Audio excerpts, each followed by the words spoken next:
Olá pessoal, bom dia, boa tarde, boa noite a todos os senhores que são inscritos no nosso canal Anotações de Processo Civil. Se você ainda não é, eu sou o professor Arthur Vieira e depois que eu concluí o meu doutorado em Direito Processual, eu resolvi me dedicar a esses veículos de comunicação para que eu pudesse transmitir aos senhores conhecimento jurídico de qualidade e de forma gratuita.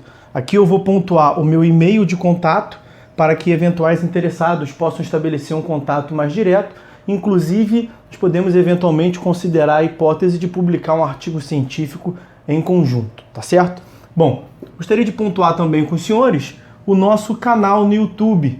Se você ainda não é inscrito, basta clicar no ícone do livro que fica no canto inferior do vídeo para que você se inscreva. Sugiro também que você clique no ícone do sininho para que você possa ativar as notificações dos vídeos que são constantemente disponibilizados por aqui.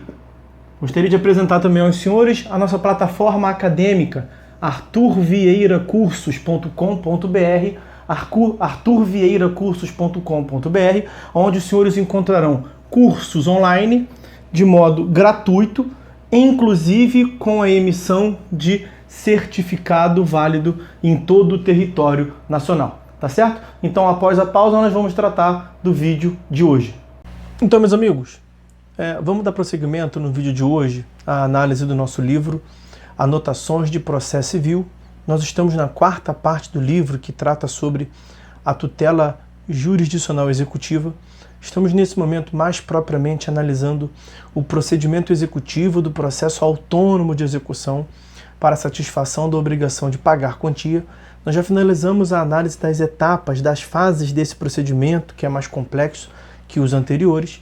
Vamos ver algumas características, algumas peculiaridades nesse vídeo de hoje, como o pagamento parcelado e a remissão. E no próximo vídeo nós vamos nos encaminhar para o final, tratando ali das causas de suspensão do processo, depois analisarmos o encerramento por sentença, tá certo? Bom, então, como adiantamos, vamos ao pagamento parcelado do débito. O novo CPC mantém a possibilidade, que era constante do artigo 745-A do Código anterior. Eu lembro sempre aos senhores que o material foi elaborado no período de transição do Código anterior para o Código atual. A possibilidade de o executado obter o parcelamento da dívida exequenda, desde que reconheça o crédito do exequente, comprove o depósito de 30% do débito acrescido das custas e honorários advocatícios e comprometa-se a pagar o saldo remanescente em até 6 parcelas mensais acrescidas de correção monetária e juros de 1% ao mês. Como se vê, ao requerer o parcelamento, o executado deverá, desde já, reconhecer a dívida e bem assim comprovar o depósito dos 30% da dívida além dos honorários e das custas devidas. É vital observar que o efeito do reconhecimento da dívida está bem explícito no parágrafo 6º. Com efeito, ao fazer a opção pelo parcelamento, o executado renuncia ao direito de opor embargos à execução. Perceba-se, a renúncia se dá mediante a opção do executado, ou seja, quando este faz o requerimento de parcelamento e não mediante seu deferimento. Por força do parágrafo 1º, feito o requerimento do parcelamento em respeito ao contraditório, o exequente deverá ser intimado para manifestar-se, porém sua manifestação deverá estar circunscrita ao preenchimento ou não dos pressupostos, dos requisitos constantes do caput.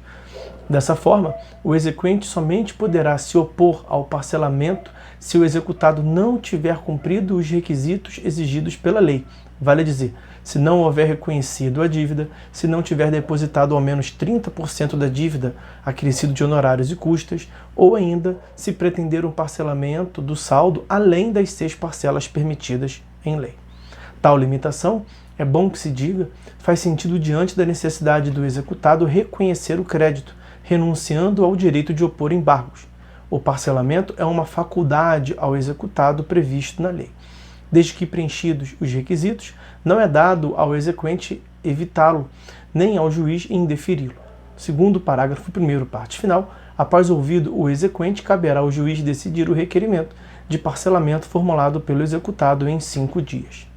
Por sua vez, o parágrafo 2º esclarece que, enquanto não for apreciado o requerimento de parcelamento, o executado terá de depositar as parcelas vincendas, facultando-se ao exequente levantá-las.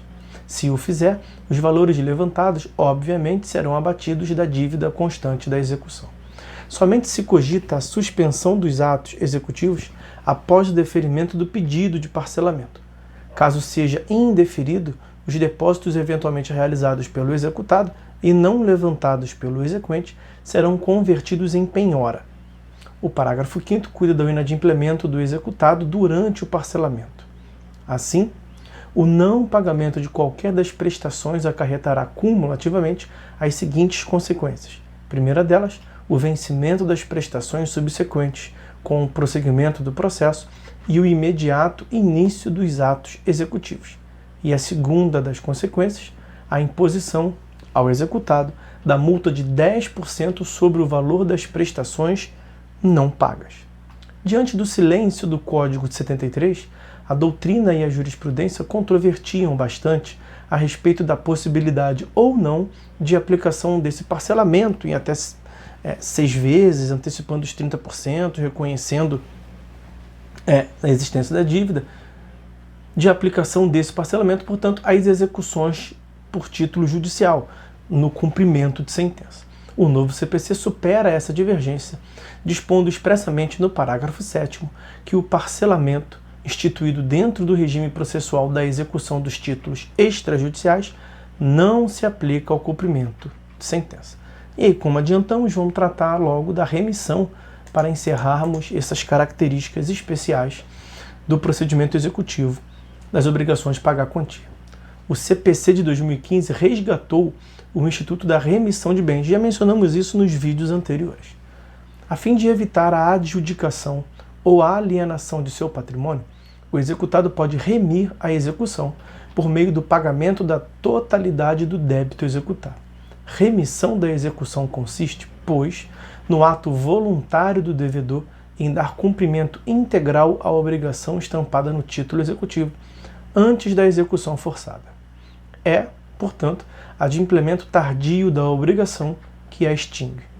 Não se confunde com a remissão da execução, consistente no perdão da dívida pelo credor, artigo 385, 386, 387 e 388 do Código Civil. Também não se confunde com a remissão de bens prevista no artigo 877, parágrafo 3º e 902 do Código de Processo Civil de 2015, que confere ao executado preferência na aquisição do bem hipotecado mediante pagamento de preço igual ou superior ao da avaliação, na hipótese de aquisição pela adjudicação, ou do valor do maior lance, na hipótese de realização de arrematação em leilão judicial. Tratando-se, pois, de cumprimento voluntário da totalidade da obrigação, bem se percebe que quando o artigo 826 referiu-se à consignação do valor, o fez com vistas a viabilizar propriamente o pagamento e não para garantir o juízo da execução. No entanto, se no sistema processual antigo poderiam remir o bem tanto o cônjuge como o descendente e o ascendente do devedor, na sistemática do Código de Processo Civil atual, de 2015, apenas pode remi-lo o próprio executado, ou na hipótese de falência ou de insolvência do devedor hipotecário, também podem remi-lo a massa falida ou os credores em concurso. Além disso, antes da reforma do Código de 73, o código anterior, que foi operada pela Lei 11.382 de 2006, o Código de 73 estipulava o prazo de 24 horas entre a arrematação e a lavratura do respectivo auto para que os legitimados pudessem remir o bem. No atual Código de 2015, o prazo para o executado remir o bem é outro, segundo dispõe o parágrafo 3º do artigo 877. No caso de penhora de bem hipotecado, o executado poderá remi-lo até a assinatura do auto de adjudicação, oferecendo preço igual ao da avaliação, se não tiver havido licitante, ou no do maior lance oferecido. Bom, como adiantado, nós vimos as características especiais do procedimento executivo por título executivo extrajudicial para a obrigação de pagar quantia. E no próximo vídeo nós nos encaminharemos para o final vendo as modalidades, as hipóteses de suspensão da execução e também as causas de extinção da execução. Então, meus amigos, é isso, por hora é só. Fiquem todos com Deus e até a próxima.